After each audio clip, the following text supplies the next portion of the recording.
Le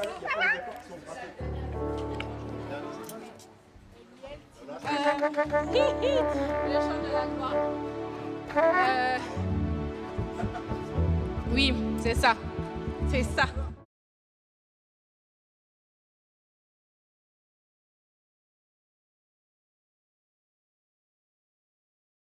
Vous allez bien? La chaleur, ça va? Je vais vous inviter à vous lever, on va se réchauffer davantage. Et je vais prier pour commencer. Père éternel, merci. Merci encore pour ce matin. Merci pour tout ce que tu fais pour nous. Seigneur, nous venons encore dans ta présence, Père éternel, afin de te rendre un culte qui t'est agréable. Seigneur, je te prie de nous aider, Seigneur, par ton esprit à te rendre ce culte qui t'est agréable, Seigneur, et que vraiment ensemble nous puissions sortir de ce lieu, Seigneur, en étant enrichis et grandis avec toi, Seigneur. Merci pour la prédication qui sera apportée, Seigneur. Je te prie de toucher les cœurs, Seigneur, et par ta louange aussi, Seigneur, par la louange, pardon, je te prie de toucher les cœurs des gens ce matin, Seigneur. Merci pour tout ce que tu fais pour nous. Dans le nom puissant de Jésus-Christ, j'ai ainsi prié. Amen. Est-ce que vous êtes prêts à danser pour la gloire de Dieu? Ah ben, je vous invite à danser pour la gloire de Dieu et à bien danser.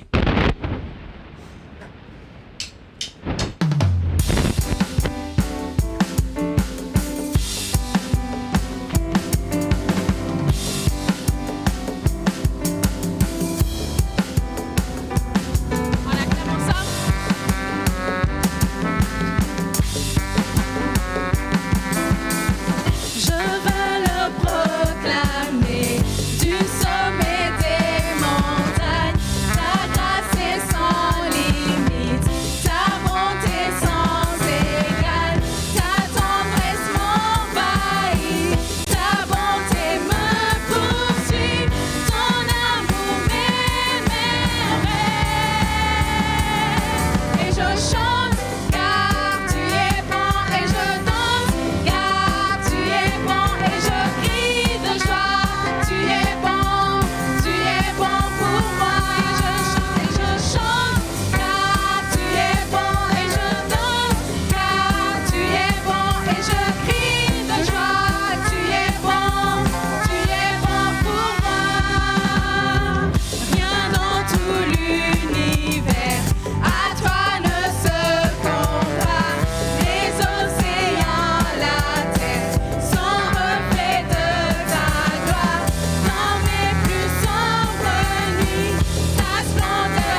notre Dieu est bon pour nous.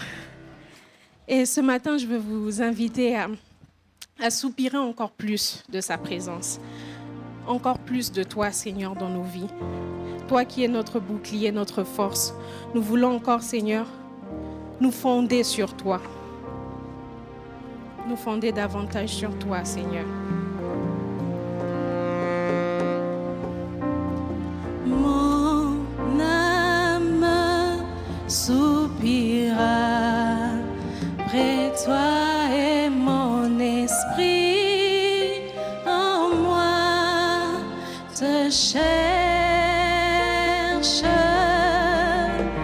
Toi seul est le désir de mon cœur et je vis pour t'adorer. Mon âme soupira après toi. Mon âme soupira près toi et mon esprit en moi te cherche. Toi seul est le désir de mon cœur et je vis pour t'adorer.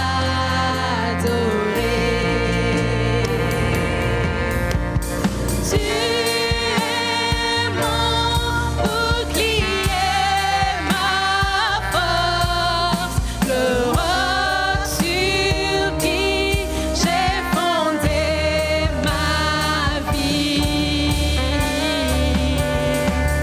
Toi seul est le désir de mon cœur et je vis pour t'adorer. Tu es mon bouclier. Tu es mon bouclier, ma force, le roc sur qui j'ai fondé ma vie. Toi seul est le désir de mon cœur et je vis pour t'adorer. Mon âme soupira après toi, Seigneur. Mon âme soupira près toi et mon esprit en moi te cherche. Toi seul est le désir de mon cœur et je vis pour t'adorer.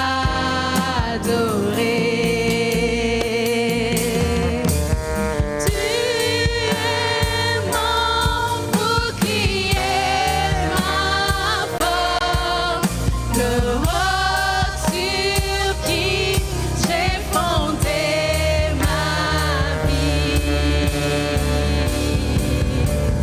Toi seul est le désir de mon cœur et je vis pour t'adorer. Toi la lumière qui a vu nos ténèbres, ouvre mes yeux, je veux voir grâce et beauté que mon cœur adore. Mon âme aspire après toi. Toi la lumière. Toi la lumière qui a vu nos ténèbres, ouvre mes yeux, je veux voir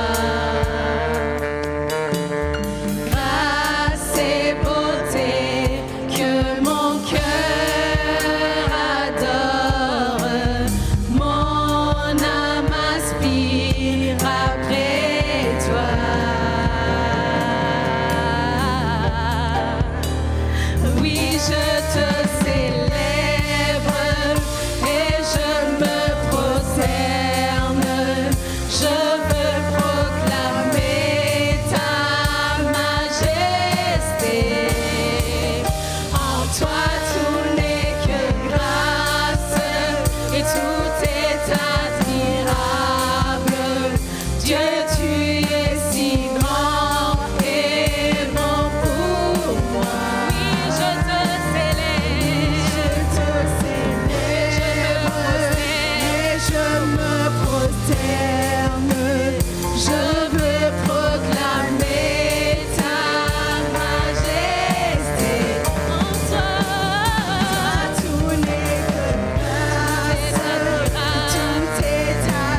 jamais le prix de tout ce que tu as subi.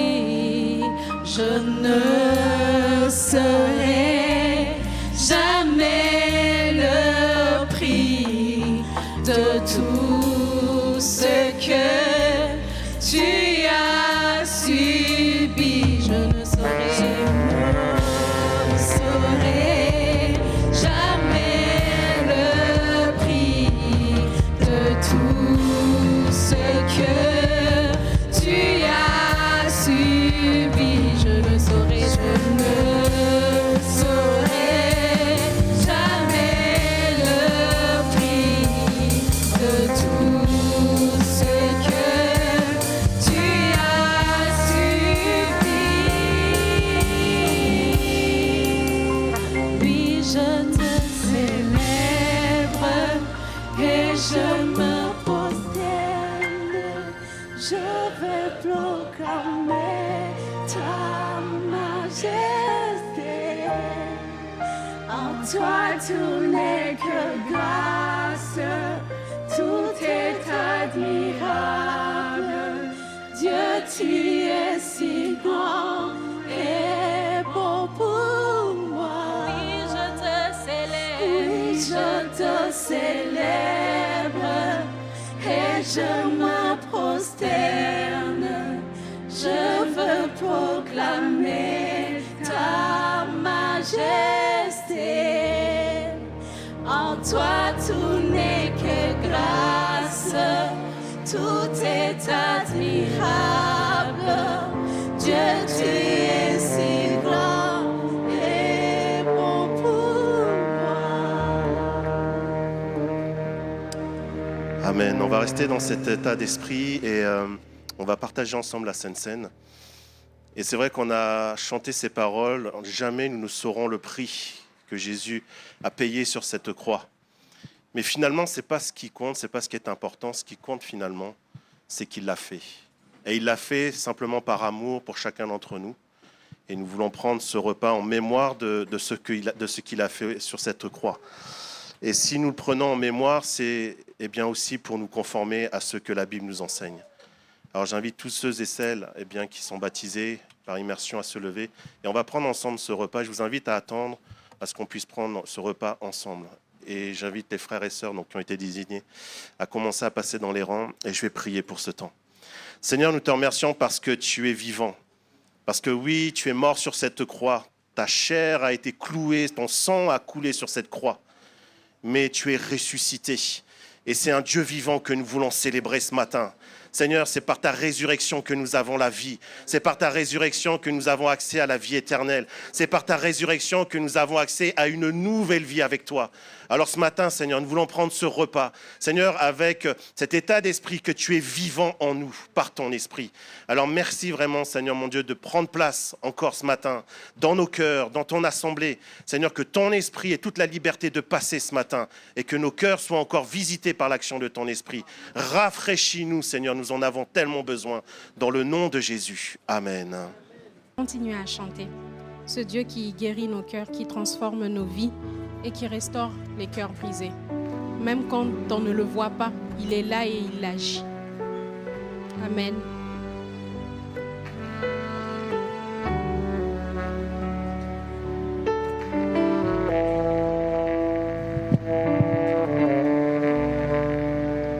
Tu es là.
ce que tu es.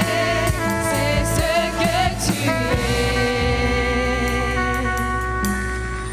Et quand je ne le vois pas, tu es là. Et quand je ne le sens pas, tu es là. Tu agiras encore. Tu agiras encore. Et quand je ne le vois pas, tu es là. Et quand je ne le sens pas, tu es là. Tu agiras encore. Tu agiras encore. Et quand je ne le vois pas, tu es là. Et quand je ne le sens pas, tu es là. Tu agiras encore. Tu agiras encore. Et quand je ne le vois pas, tu es là. Et quand je ne le sens pas, tu es là. Tu agiras encore. Tu agiras encore. Tu traces un chemin au Père des miracles. Tu tiens tes promesses. Lumière dans les ténèbres, mon Dieu, c'est ce que tu es. Tu traces un chemin au Père des miracles. Tu tiens tes promesses. Lumière dans les ténèbres, mon Dieu, c'est ce que tu es. On va déclarer. Et quand je ne le vois pas. Et quand je ne le vois pas, tu es là. Et quand je ne le sens pas, tu es là. Tu agiras encore. Tu agiras encore. Et quand je ne le vois pas, tu es là. Et quand je ne le sens pas, tu es là. Tu agiras encore. Tu agiras encore. Et quand je ne le vois pas, tu es là. Et quand je ne le sens pas, tu es là. Tu agiras encore. Tu agiras encore. Et quand je ne le vois pas, tu es là. Et quand je ne le sens pas, tu es là. Tu agiras encore. Tu agiras encore. Tu traces un chemin au Père des miracles. Tu tiens tes promesses. Lumière dans les ténèbres, mon Dieu, c'est ce que tu es. Tu traces un chemin au Père des miracles. Tu tiens tes promesses. Lumière dans les ténèbres, mon Dieu, c'est ce que tu es. Amen. Merci Seigneur d'opérer des miracles dans nos vies. Béni sois-tu pour qui tu es. Amen. Je vais laisser la place à Gérald pour la suite.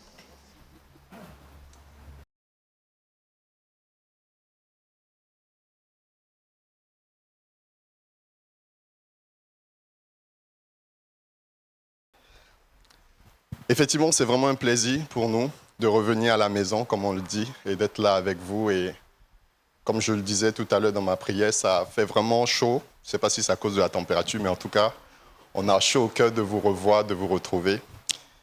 Et c'est vraiment une bénédiction et de voir l'œuvre du Seigneur dans vos vies.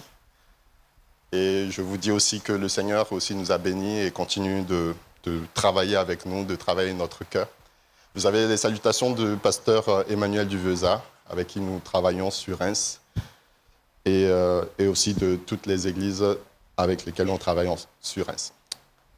Est-ce que ça va? Moi aussi, ça va. Le thème du message ce matin, c'est « Jésus veut nous restaurer ». Jésus veut nous restaurer. Je vais prendre un temps pour prier. Seigneur, nous te laissons encore toute la place ce matin. Tu es celui-là qui nous nourrit. Tu es celui-là qui nous équipe. Tu es celui-là qui, par ta parole, nous amène à grandir, nous amène à être totalement libérés de certaines choses et rentrer pleinement dans ce que tu as prévu pour nous. Et je prie encore ce matin afin que ta parole puisse accomplir son œuvre dans le nom de Jésus. Je veux complètement m'effacer afin que, Seigneur, par mes simples mots, que tu puisses agir et faire ce que tu as prévu au travers de ce message. Dans le nom puissant de Jésus. Amen. Amen. Donc, comme je disais tout à l'heure, le titre, c'est « Jésus veut nous restaurer ». Et si je devais résumer ce message, cette prédication en une phrase ou en quelques phrases, je dirais ceci, c'est que la restauration, ce n'est pas seulement notre besoin. La restauration, ce n'est pas simplement quelque chose dont on a personnellement besoin. La restauration, c'est le désir de Dieu pour tout un chacun de nous.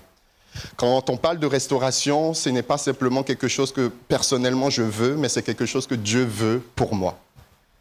J'ai fait un constat, c'est que dans la vie chrétienne, il y a certaines personnes, quand ils s'engagent avec le Seigneur, au début de leur marche, au début de leur conversion, ce sont des personnes qui sont remplies de joie, de foi, qui sont remplies d'amour et de zèle pour le Seigneur. Ce sont des personnes qui servent le Seigneur avec tout leur cœur. Ce sont des personnes qui prient, qui évangélisent, qui vont à l'église avec une certaine joie dans leur cœur. Ce sont des personnes qui ont des projets pour Dieu. Ce sont des personnes qui veulent voir leur famille être transformée suite à leur conversion, suite à ce qu'ils ont reçu du Seigneur. Ce sont des personnes qui veulent être utiles pour le Seigneur Jésus. Mais on constate quelque chose, c'est qu'avec le temps, il y a certaines choses qui se passent en cours de route. Et ces choses qui vont se passer en cours de route suite à leur conversion, parfois ces choses vont créer de la déception dans le cœur. Parfois ces choses vont créer des blessures. Parfois ces choses vont nous amener inconsciemment ou consciemment dans une certaine routine. On vient à l'église pour venir à l'église sans vraiment la joie initiale. Il y a certaines choses auxquelles on sera confronté à des combats, on sera confronté à des défis, à des conflits peut-être. Et tout cela va venir impacter notre cœur. On va être peut-être confronté à des échecs, à des découragements. Et tout cela, sans qu'on s'en rende compte, vient vider notre cœur progressivement. Imaginez une voiture qui, au départ, démarre avec le carburant qui est le réservoir plein de carburant. La voiture, au début, le réservoir est plein. Au fur et à mesure que la voiture avance, mais il y a le carburant qui diminue. Il y a le carburant qui diminue, il y a le carburant qui diminue. Au fur et à mesure des kilomètres, il y a le carburant qui diminue. Et si on ne fait rien, à un moment donné, il n'y aura plus de carburant et la voiture va s'arrêter. Si on ne fait rien à un moment donné, il n'y aura plus du tout rien. Et ça va s'arrêter. Et je me suis dit, est-ce que ce n'est pas parfois la même chose dans notre relation avec le Seigneur ? On parcourt des kilomètres après notre conversion où on était rempli du zèle, de foi, d'amour et de désir pour le servir. Et au fur et à mesure qu'on parcourt des kilomètres, il y a certaines choses qui se passent, mais on continue d'avancer, on continue de venir à l'église, on continue de chanter pour le Seigneur, on continue même parfois de servir le Seigneur, mais au plus profond de nous-mêmes, il n'y a plus la joie. La joie n'est plus la même. La façon dont on prie, ce n'est plus pareil. Le désir de le servir n'est plus pareil. Et la vision que nous avons initialement n'est plus pareille. On continue toujours la course, mais à l'intérieur de nous, les choses ne sont plus pareilles. Il y a une bonne nouvelle que j'ai pour vous ce matin, c'est que Jésus n'a pas terminé avec vous. Jésus n'a pas terminé avec vous. Jésus est celui-là qui restaure et il veut encore ce matin, je le crois, nous restaurer. Il veut encore faire une œuvre de restauration aujourd'hui dans nos vies. Il y a un homme dans la Bible qui va connaître plusieurs choses, qui va connaître la foi, qui va connaître l'échec, qui va connaître la honte, qui va connaître le découragement, mais Jésus viendra le restaurer. Et c'est de lui que je vais parler ce matin. Cet homme, c'est Pierre. Je vais m'appuyer principalement sur l'histoire de Pierre et comment Pierre va être restauré par Jésus. Et le texte d'appui sur lequel je vais rester ce matin, ça sera Jean au chapitre 21. Mais avant ça, je vais essayer de faire rappeler un peu le contexte, l'histoire un peu de Pierre, mais très rapidement. La première chose, dans Luc au chapitre 5, on voit Pierre qui va répondre à l'appel du Seigneur. Je ne sais pas si tu peux afficher, s'il te plaît, l'image d'après. On va voir Pierre qui va répondre à l'appel du Seigneur. Luc Le chapitre 5 nous parle de cette rencontre, de cette première pêche miraculeuse. Au départ, Pierre était avec ses collègues, ses amis, ils étaient en train de pêcher. La Bible nous dit qu'ils vont pas trouver, ils vont rien réussir à prendre durant cette nuit-là. Et le Seigneur va venir, va les rencontrer, va le demander, va prendre d'abord un temps pour enseigner la foule. Et suite à cet enseignement, le Seigneur va dire à Pierre de jeter le filet. Pierre va obéir, il va dire, suis ta parole, Seigneur, je jette le filet. Et Pierre va jeter le filet et à l'issue de cela, la Bible nous dit qu'ils vont amasser beaucoup de poissons. Et Pierre, il prend conscience finalement, suite à cela, de son état de pécheur. Il va demander à ce que le Seigneur puisse s'éloigner de sa face. Mais le Seigneur va lui dire ceci, dans Luc 5, le verset 10, « N'aie pas peur, à partir de maintenant, tu seras un pécheur d'hommes. » Et dès ce moment-là, qu'est-ce que Pierre va faire? Pierre va tout laisser. Pierre va laisser son métier, Pierre va laisser ses projets, Pierre va laisser sa sécurité. Il va laisser son ancienne vie pour suivre Jésus. Et la suite, pendant 3 ans, Pierre va être avec Jésus. Pendant 3 ans, Pierre va marcher avec Jésus. Il va voir les miracles que Jésus accomplissait. Il va voir les guérisons que Jésus accomplissait. Il va voir les enseignements que Jésus apportait. Il va voir aussi comment Lazare va être ressuscité. Et pourtant, après ces 3 ans que Pierre va faire avec Jésus, marcher auprès de lui, à un moment donné, celui-là qui disait « Même si tout le monde t'abandonne, moi je ne t'abandonnerai pas ». Combien de fois, parfois, on dit cela au Seigneur après notre conversion. « Seigneur, même si tout le monde t'abandonne, moi je serai là. Même s'il n'y a personne à la réunion, moi je viens à la réunion. » Pierre va dire « Si tout le monde t'abandonne, moi je serai là. » Et malgré le fait que le Seigneur lui a dit que 3 fois tu vas me renier, effectivement, lorsque cette femme va reconnaître ou va discerner, c'est un peu, bon, on ne voit pas, mais c'est pas grave. Lorsque cette femme va lui dire finalement, Seigneur, cet homme, je pense que tu fais partie de ceux qui suivent Jésus, tu fais partie des disciples. Non, il va dire, non, je ne le connais pas. À 3 reprises. À 3 reprises. Et à l'issue de cela, on a l'impression que Pierre est brisé à l'intérieur de lui. Tu peux rallumer la lumière, s'il te plaît. On a l'impression que Pierre est brisé à l'intérieur de lui. On a l'impression que Pierre est déçu de lui-même. On a l'impression que finalement, au fond de lui, il a un sentiment, comme un sentiment d'échec, il a échoué à sa mission. Et à l'issue de cela, qu'est-ce que Pierre va faire? Il va retourner à son ancienne vie. Il va dire à ses frères, il va dire dans Jean chapitre 21, le verset 3, Pierre leur dit, je vais pêcher. Et puis les autres vont dire, allez, bon, on te suit, on vient avec toi. Ils vont aller à la pêche, encore là, ils vont essayer de prendre du poisson durant toute cette nuit, ils ne vont rien réussir à prendre et vont voir Jésus apparaître. Et là, c'était après la résurrection de Jésus. Ils vont voir Jésus apparaître. Jésus va leur demander encore de jeter le filet, ils vont jeter le filet et là, on a la seconde pêche miraculeuse. Et à l'issue de cela, quand ils vont prendre les poissons, ils vont descendre. Qu'est-ce qu'ils vont voir? Ils vont voir un feu, du pain, du poisson, et Jésus va leur demander de venir manger. Mais je vais encore développer, je vais revenir là-dessus. De tout cela, ce que je retiens, c'est que après le reniement de Pierre, Jésus n'a pas abandonné Pierre. Jésus n'a pas abandonné Pierre. Ce n'est pas Pierre qui court après Jésus, c'est Jésus qui, après sa résurrection, vient chercher Pierre là où il était en train de pécher pour un but, pour le restaurer. Quelqu'un peut-être est dans cette situation où peut-être après plusieurs années, plusieurs mois, tu t'es rendu compte que tu as peut-être volontairement ou involontairement déçu le Seigneur. Et tu te dis qu'il n'y a plus d'avenir pour toi. Tu te dis c'est fini pour toi. J'ai envie de te dire que le Seigneur vient te restaurer. Et quand on parle de restauration, on pense souvent à remettre quelque chose dans son état d'origine. Quand on veut restaurer, par exemple, pour ceux qui sont fans de voitures de collection, hein, quand on veut restaurer une voiture de collection, on essaie de remettre cette voiture dans son état d'origine, ou restaurer une vieille maison, ou restaurer une œuvre d'art, on essaie de remettre dans son état d'origine. Le but, c'est de prendre quelque chose qui a été abîmé et de lui redonner de la valeur. Mais la restauration que Jésus opère dans nos vies va encore beaucoup plus loin que cela. Jésus ne nous ramène pas seulement à notre état d'origine, il nous amène encore beaucoup plus loin qu'on a été auparavant. Amen. Et on a l'exemple avec Job. Job va tout perdre, il va perdre ses biens, il va perdre ses enfants, il va perdre sa santé, sa réputation. Mais lorsque Dieu intervient dans sa vie, il ne lui redonne pas simplement ce qu'il avait perdu, mais il va lui redonner le double de ce qu'il avait perdu. Mais bon, ça c'est encore une autre histoire, il faut être prêt à subir tout cela. La restauration de Dieu dépasse toujours nos calculs. La restauration de Dieu ne consiste pas simplement à réparer quelque chose. Non, la restauration du Seigneur, c'est de reconstruire, de renouveler et de transformer.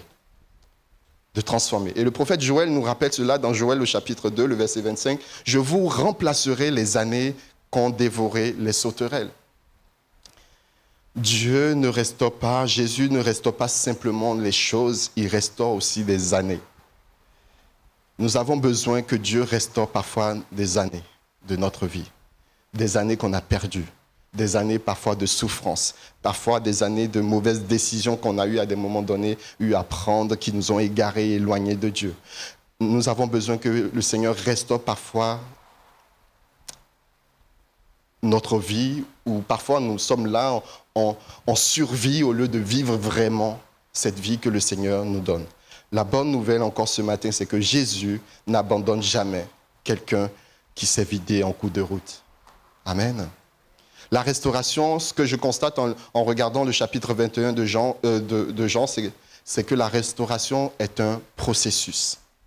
La restauration est un processus. La première chose, c'est que Jésus restaure d'abord nos forces. Dans ce processus de restauration, ce que je constate, c'est que Jésus restaure d'abord nos forces. Lorsque les disciples arrivent au bord du rivage, qu'est-ce qu'ils vont voir? Je disais tout à l'heure, ils vont voir un feu, du poisson et du pain. Un feu, du poisson et du pain. C'est ce qu'ils vont voir dès qu'ils arrivent au bord du rivage. Et Jésus leur demande de rapporter du poisson. Ils vont rapporter le poisson qu'ils ont pêché. Et Jésus va faire griller cela et va leur demander de manger.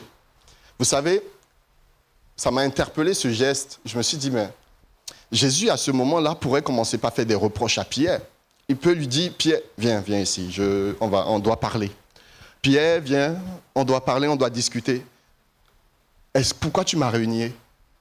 Jésus pourrait dire à Pierre, mais pourquoi tu m'as réuni? En plus, je t'ai prévenu, je t'ai dit, et tu as encore osé me renier. Pourquoi tu l'as fait, Pierre? Non, ce n'est pas du tout ce que Jésus va faire. Ce n'est pas du tout ce que Jésus va faire. Jésus savait qu'ils étaient fatigués. Jésus savait qu'ils ont essayé de prendre du poisson toute la nuit et qu'ils n'ont pas réussi. Ils étaient épuisés. Jésus savait qu'ils venaient de traverser une situation compliquée. Et suite à cela, Jésus simplement les invite et prend soin d'eux. Venez, asseyez-vous et mangez. Quelle grâce, quel privilège. Jésus prépare à manger aussi pour tout un chacun de nous. Parfois, nous pensons que Dieu va encore venir nous demander quelque chose de plus encore à faire. Jésus va nous dire, fais encore ça, fais encore ceci, fais encore cela. Non, parfois, il veut simplement nous restaurer. Il sait qu'on est épuisé, il sait qu'on est fatigué, il sait qu'on a peut-être été blessé et il veut simplement prendre soin de nous physiquement. Il sait que la santé physique, ce n'est plus le cas. Il sait toutes choses. Il ne vient pas, dans un premier temps, vous rajouter encore quelque chose à faire. D'abord, il prend soin de nous, de notre corps physique. Imaginez un père qui rentre du travail après une journée épuisé, fatigué, et qu'il a 2 enfants, peut-être, comme moi. Il rentre du boulot épuisé, fatigué, et il ouvre la porte de la maison. Il y a les enfants comme ça qui courent. Papa, papa, papa, on veut jouer avec toi. Et le père qui dit, non, pas maintenant, allez jouer tout seul. Est-ce que cette attitude du père prouve qu'il n'aime pas ses enfants? Non, pas forcément. Ce n'est pas parce que dès qu'il rentre à la maison et ses enfants veulent jouer avec lui et qu'il dit non, pas maintenant, allez jouer plus tard, parce qu'il a été épuisé de sa journée, qu'il n'aime pas ses enfants. Non. Son état à l'heure actuelle, c'est qu'il était épuisé. Le problème n'est pas forcément que le père n'aime pas, c'est qu'il est épuisé. Et parfois, c'est pas que nous n'aimons pas le Seigneur. Dans notre relation avec le Dieu, en cours de route, ce n'est pas que nous n'aimons plus Dieu, que nous ne l'aimons plus comme avant, c'est juste que nous sommes épuisés et fatigués. C'est juste que nous sommes épuisés et fatigués. Et ce dont on a besoin, c'est d'une restauration. Comme nous sommes généralement épuisés, notre comportement, l'attitude qu'on a ne reflète pas forcément ce qu'il y a vraiment dans notre cœur. Quand on est épuisé, quand on est fatigué, on devient très, je ne sais pas pour vous, mais très facilement irritable. Quand on est fatigué, quand on est épuisé, parfois on s'isole. Quand on est fatigué, quand on est épuisé, parfois on perd patience, on prie peut-être moins, on a moins compassion et on a moins de la joie dans notre cœur. Et si tu es dans cette situation, sache que Jésus veut prendre soin de toi. Jésus veut te restaurer. Il veut restaurer ta force physique, il veut restaurer tes émotions, il veut restaurer ta paix intérieure, ta vie spirituelle et ton équilibre. Avant de nous demander quoi que ce soit, Jésus veut parfois commencer par nous relever, par prendre soin de nous. Il veut te relever, te restaurer et te permettre de poursuivre la marche avec lui. Et pour cela, il prend soin d'abord de ton corps. Amen. La deuxième chose, c'est que dans ce processus de restauration, Jésus restaure les blessures du passé. Jésus restaure les blessures du passé. Parfois, la Bible, vous savez, nous donne certains détails. On se demande bien pourquoi la Bible nous donne ces détails-là. Et dans le livre de Jean, dans le chapitre 21, il y a quelque chose que Jean va préciser. Et je me dis, mais pourquoi Jean précise cela? Il dit, lorsqu'il fut descendu à terre, il vit là des charbons allumés.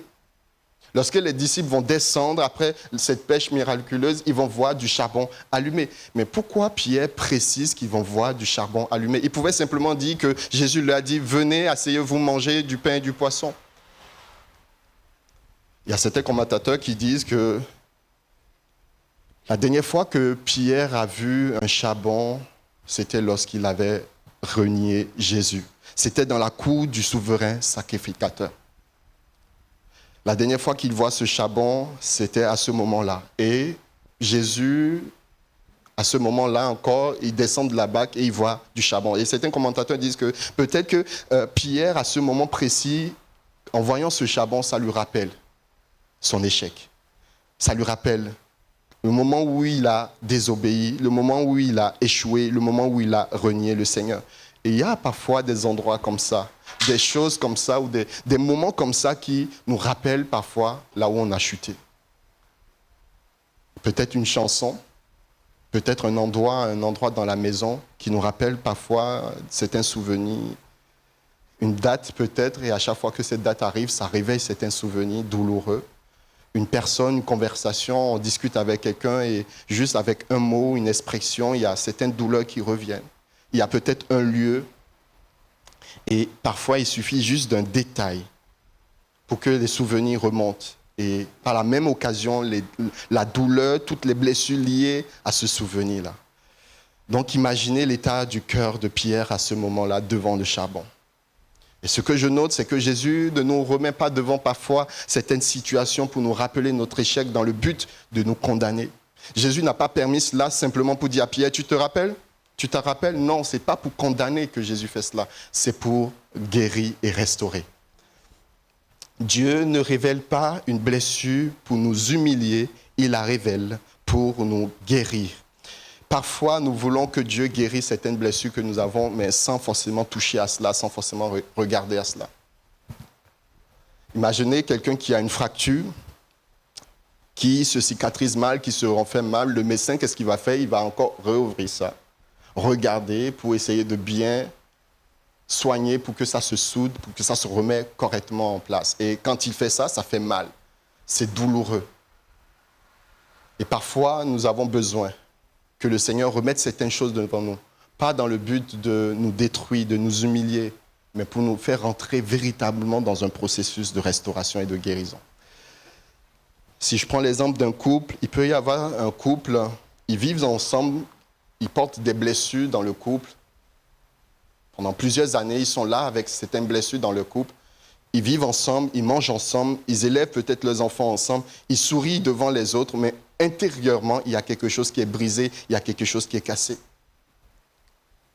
Et le jour où le couple va décider finalement de faire face à cette situation, à ces blessures, le jour qu'ils vont décider d'en parler, ça ne va forcément pas être agréable.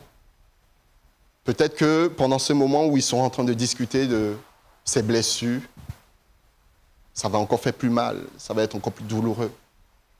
Mais s'ils acceptent à ce moment-là de faire face à ces blessures et de se libérer, d'en parler, c'est le début d'un processus pour être libéré. Je ne sais pas quelle est ta situation actuellement, dans ton couple, dans ta famille, dans ton foyer, mais je veux t'encourager, te dire, c'est peut-être difficile, c'est peut-être pénible, et peut-être que là, tu vis une phase où tu n'en peux plus. Je veux t'encourager, te dire que le Seigneur veut te restaurer. Tu es peut-être arrivé au bout, mais le Seigneur veut te restaurer. Fais confiance, ne fuis pas la situation, fais face à la situation et laisse le Seigneur apporter cette restauration. Parfois, le Seigneur nous remet ces choses, ces situations, il nous rappelle cela, pas simplement pour... Il veut nous rappeler parfois, il remet certaines situations, il nous permet de revivre certaines choses, simplement pour nous rappeler à quel moment, effectivement, peut-être que ton couple a commencé par s'éteindre, sans que tu ne t'en rends compte. À quel moment ta vie de prière a commencé par diminuer. À quel moment tu as perdu la joie de servir le Seigneur. Il remet certaines situations parfois pour nous rappeler à quel moment l'amertume est rentrée dans ton cœur. À quel moment tu as commencé par peut-être ne plus faire confiance à tes collègues et ainsi de suite. Il peut remettre certaines situations devant nous, dans notre cœur, pour nous rappeler à quel moment tu as cessé de croire que Dieu était encore capable de faire quelque chose avec toi. Jésus nous rappelle cela, non pas pour nous condamner, mais pour nous restaurer. Parfois, vous savez, quand on vit, on traverse certaines choses, on se dit, on commence pas à trouver ces choses normales. Et on commence pas à se dire, tout le monde vit ça. Tout le monde est fatigué, tout le monde a des problèmes de couple, tout le monde a des problèmes de stress, tout le monde a... donnez-moi d'autres exemples. Et finalement, on commence par rendre normal ce qui ne l'est pas réellement. Et lorsque Jésus veut venir commencer par faire cette œuvre de restauration en nous, parce qu'on on trouve cette situation normale, on ne lui permet pas finalement de faire cette œuvre de restauration et on bloque le processus. Ce n'est pas parce qu'une situation est devenue courante qu'elle doit devenir normale dans notre vie. Jésus veut restaurer ta paix.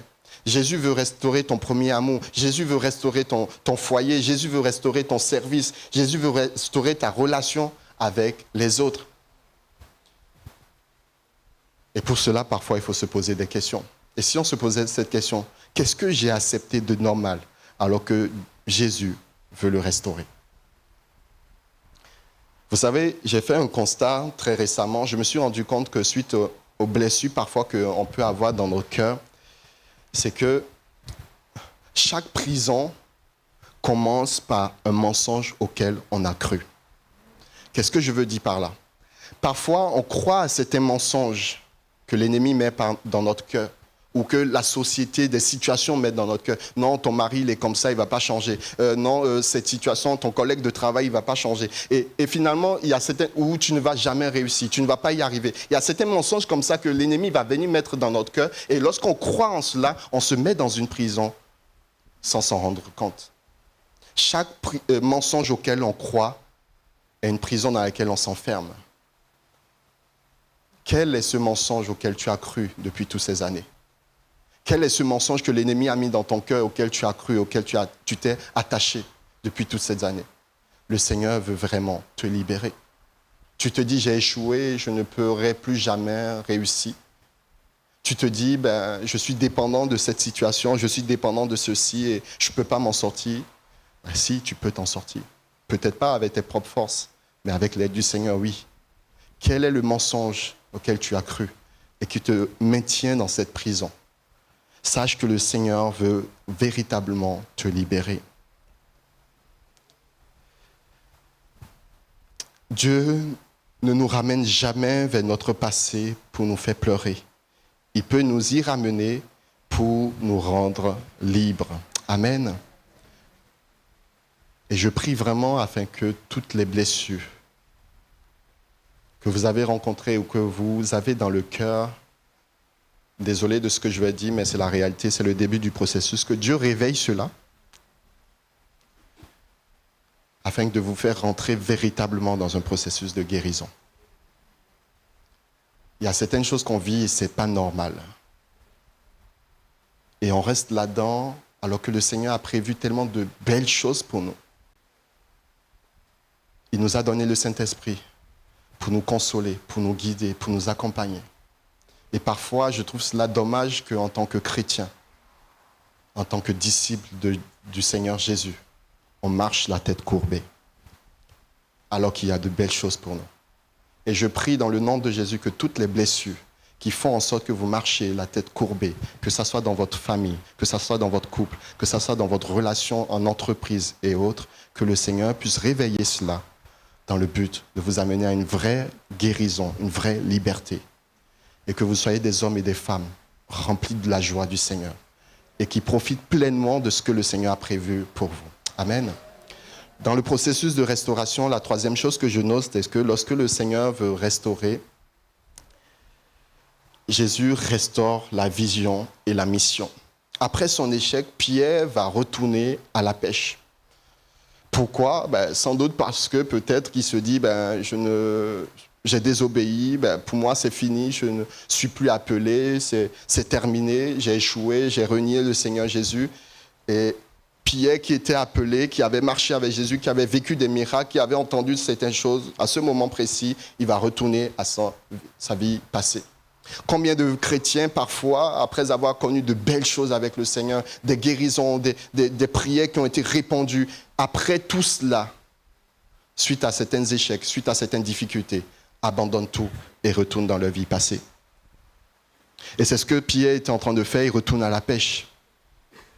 Combien de personnes font comme Pierre, ils ont sans doute échoué, à cause de cela, elles vont abandonner leur appel. Combien de personnes qui, après peut-être certaines erreurs, décident de ne plus servir, arrêtent de servir le Seigneur. Peut-être certaines personnes ont connu une grande déception et à cause de cela, ils arrêtent de rêver.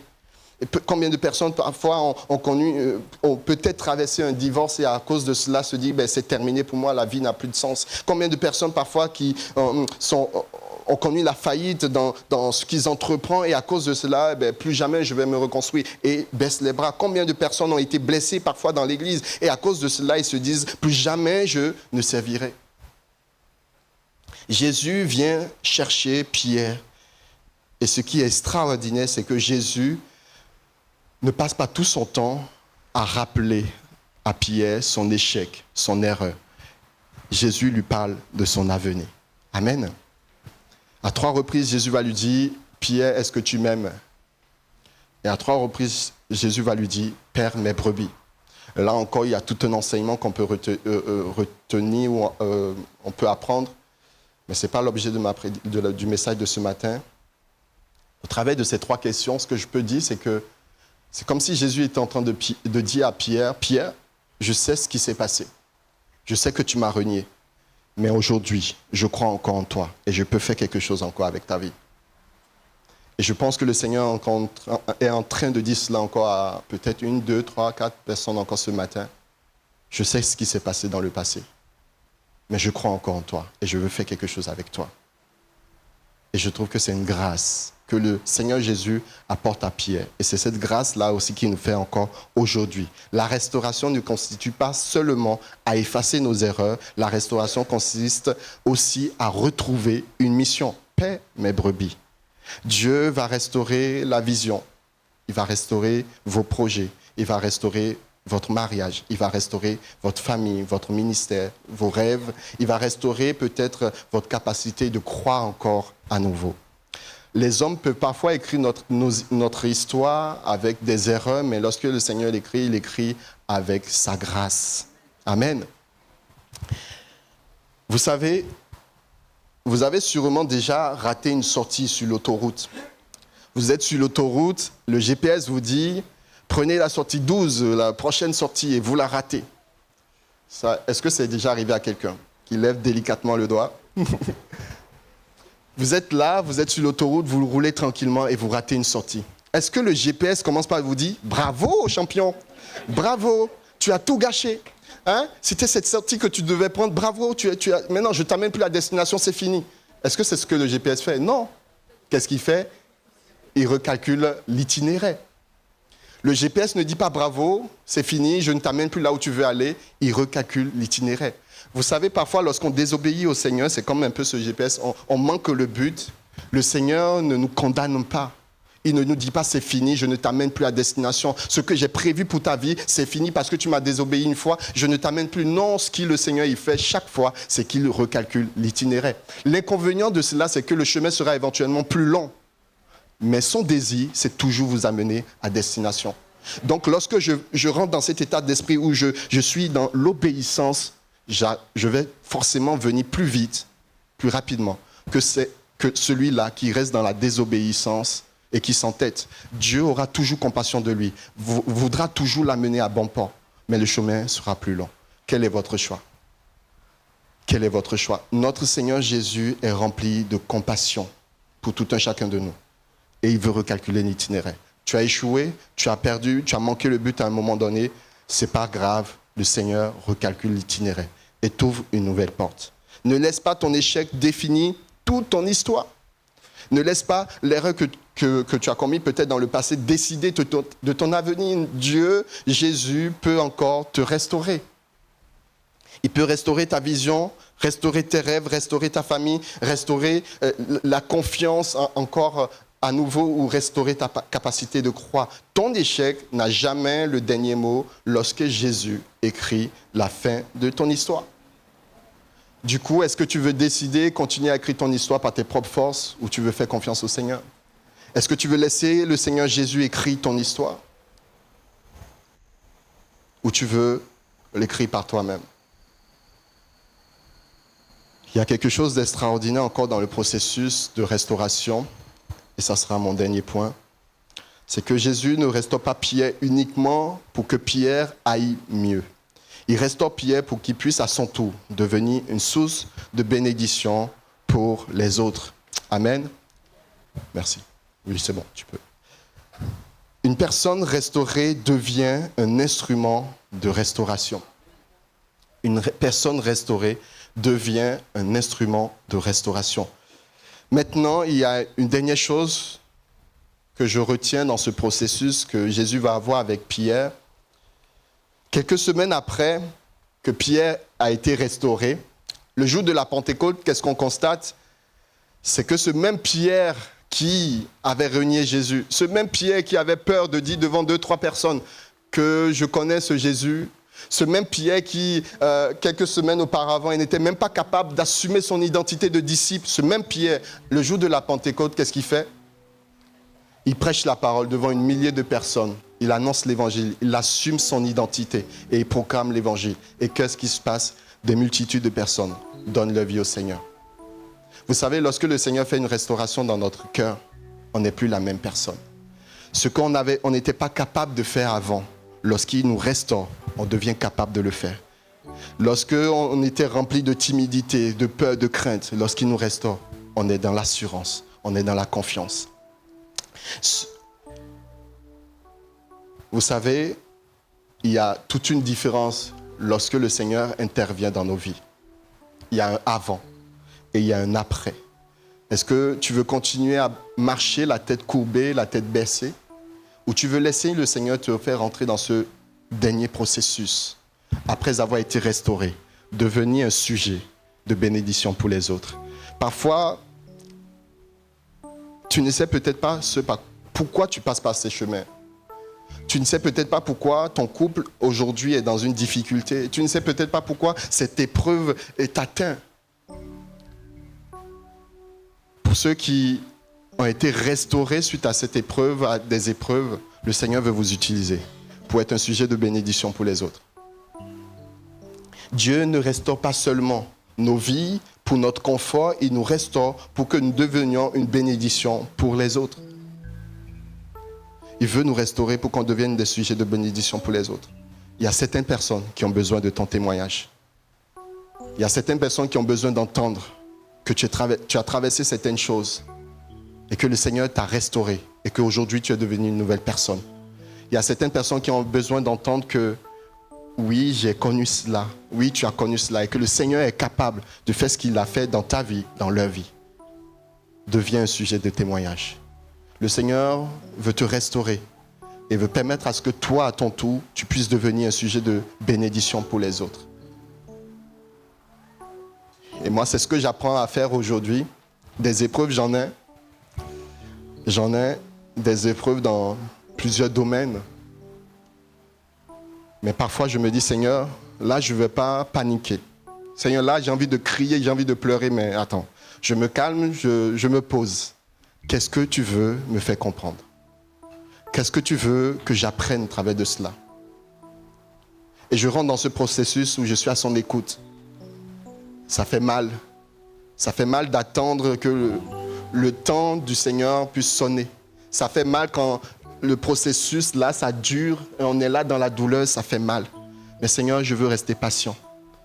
Pour une fois, je veux mettre en œuvre, je veux laisser le fruit de l'Esprit se manifester. Je veux être bon, je veux être bienveillant. Je vais essayer de ne pas faire porter ce poids-là à mon épouse. Je garde ça pour moi-même. je manifeste la bonté, la bienveillance. Et lorsque le Seigneur me sort de cette épreuve, j'ai cette paix.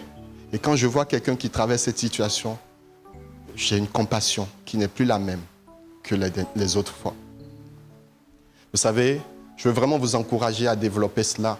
Pas vous mettre au-dessus des autres en disant « Oui, moi j'ai vécu ça, t'inquiète pas, Dieu va te guérir, Dieu va te restaurer. » Non, non, non, non, non. Comme quelqu'un l'a dit tout à l'heure dans la prière, on s'abaisse. Ce que tu as vécu, je l'ai connu et je suis prêt à prier avec toi. Je suis prêt à intercéder avec toi. Pour que la même façon dont le Seigneur m'a restauré, m'a guéri et m'a amené à être complètement libre de cette situation, je veux prier avec toi pour que toi aussi, tu puisses recevoir et vivre la même paix que j'ai vécue. Et à ce moment-là, on devient des outils, des instruments de bénédiction pour les autres. Dieu ne nous restaure pas simplement pour nous-mêmes, il nous restaure pour qu'à notre tour, on devienne des sujets de bénédiction. Et c'est exactement ce qui s'est passé avec Pierre. Jésus l'a restauré et il va prêcher, il va bénir une multitude juste après. Amen. Je vais conclure. Je vais demander à l'équipe de louange si vous voulez bien vous rapprocher, s'il vous plaît.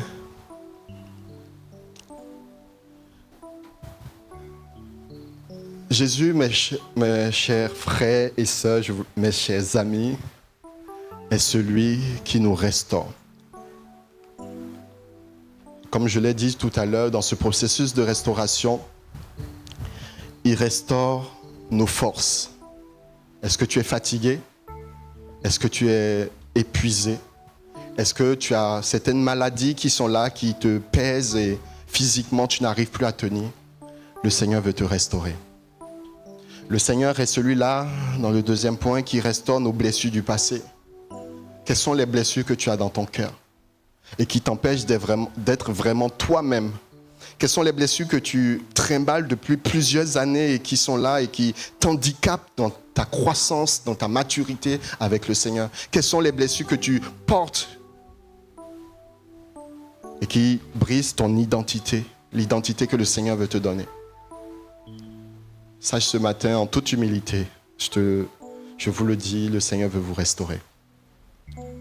La troisième chose, non seulement il veut vous restaurer physiquement, il veut guérir vos blessures, mais il veut vous donner aussi une mission. Il veut renouveler la vision.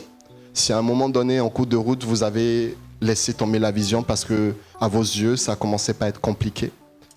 Seigneur, j'ai manqué le but, j'ai manqué la sortie et je ne pourrai plus arriver à destination. Le Seigneur veut restaurer la vision.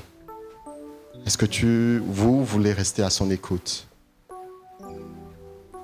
pour qu'il puisse renouveler la vision dans votre cœur, la vision de votre couple, la vision dans le milieu professionnel, la vision dans votre famille qui peut-être aujourd'hui part en vrille, la vision peut-être dans votre relation avec les autres. Le Seigneur veut restaurer cela.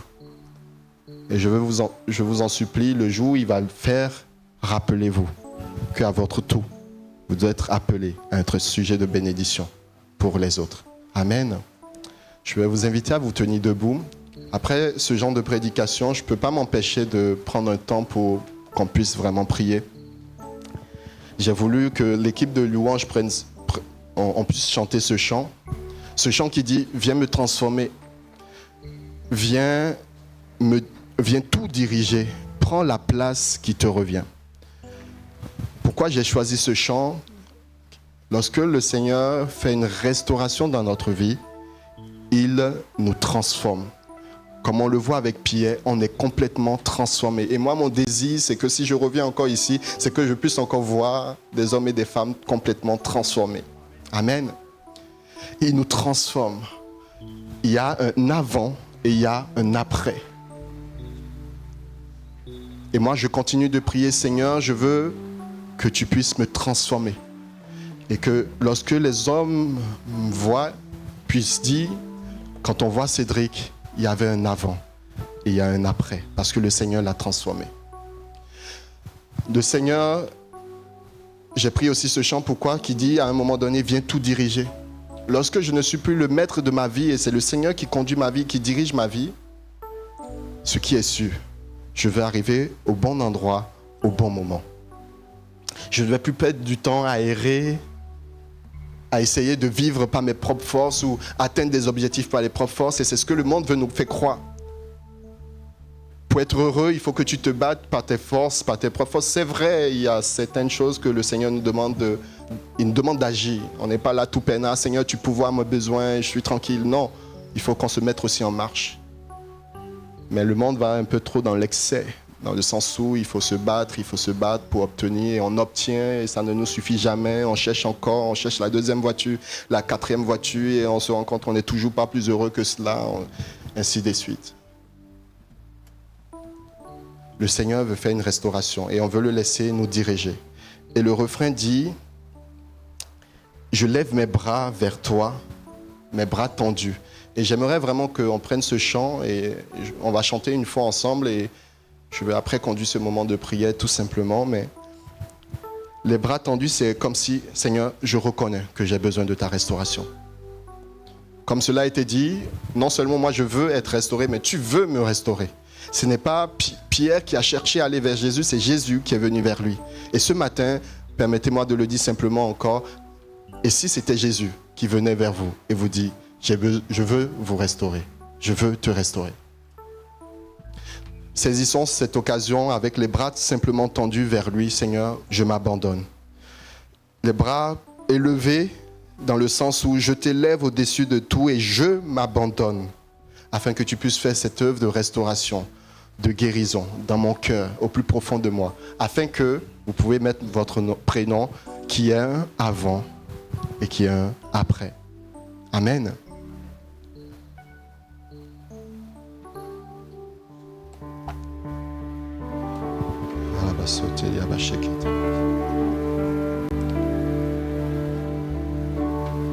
Viens me transformer, viens tout diriger, prends la place qui te revient.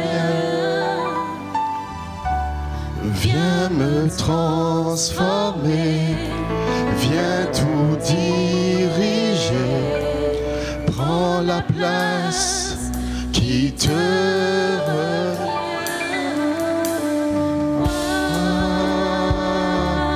Mes bras tendus vers toi.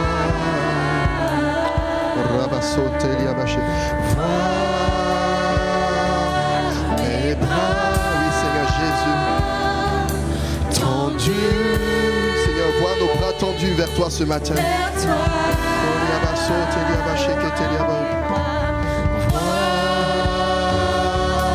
Mes bras tendus vers toi.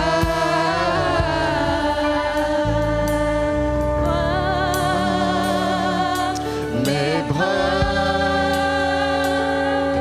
tendus vers toi. Viens me transformer. Viens me transformer, viens tout diriger, prends la place qui te revient.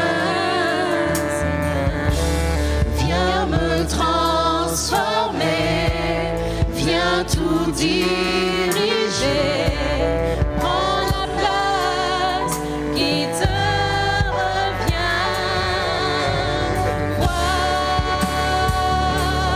mes bras tendus vers toi.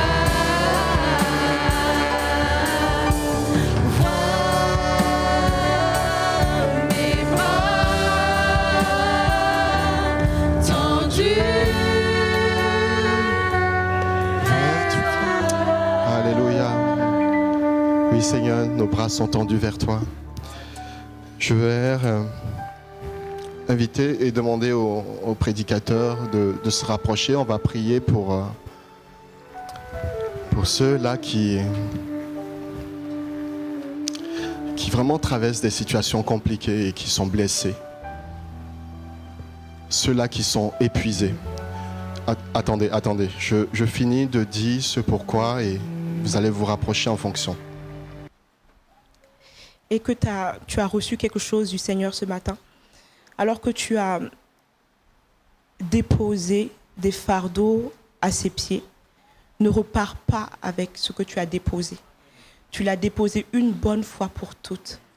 Fais confiance maintenant au Seigneur et avance. Ne repars pas avec ce que tu as déposé. Tu l'as lâché ici, tu l'as lâché aux pieds du Seigneur Jésus. Repars libre maintenant. Amen. Merci Seigneur. Est-ce qu'on peut acclamer le Seigneur Jésus? Amen.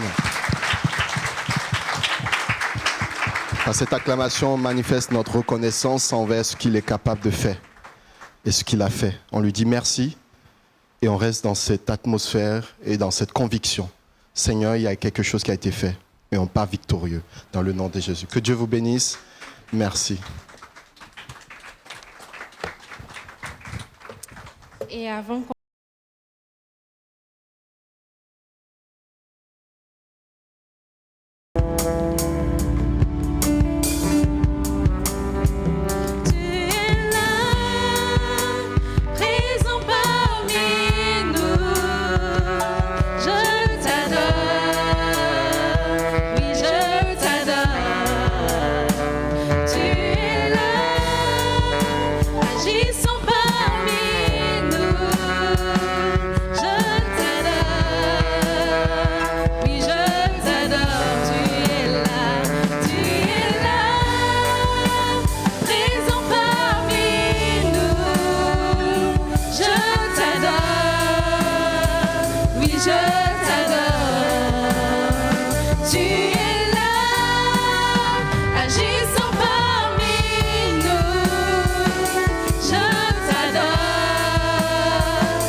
tu es là, tu agiras encore, tu agiras encore.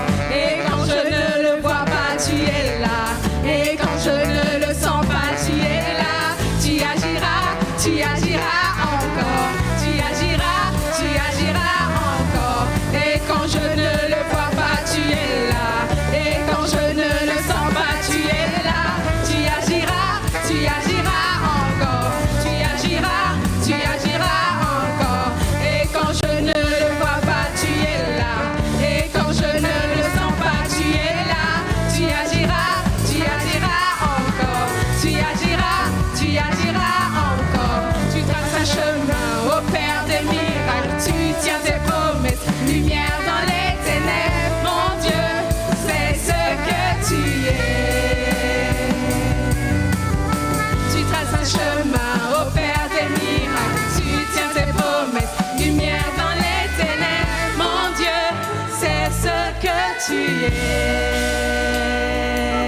Amen. Merci éternel d'opérer des miracles dans nos vies, Père éternel. Merci de restaurer nos cœurs. Merci, Père éternel, Papa, pour tout ce que tu fais. Seigneur, nous nous abandonnons complètement entre tes mains, Seigneur, et nous espérons en toi. Nos yeux sont fixés vers toi, Seigneur. Alors nous te prions par ton esprit d'agir dans nos vies, Père éternel, et d'opérer, Seigneur, des miracles comme tu sais si bien le faire. Merci pour qui tu es, Seigneur. Dans le nom puissant de Jésus-Christ, j'ai ainsi prié. Amen. Amen. Bon dimanche.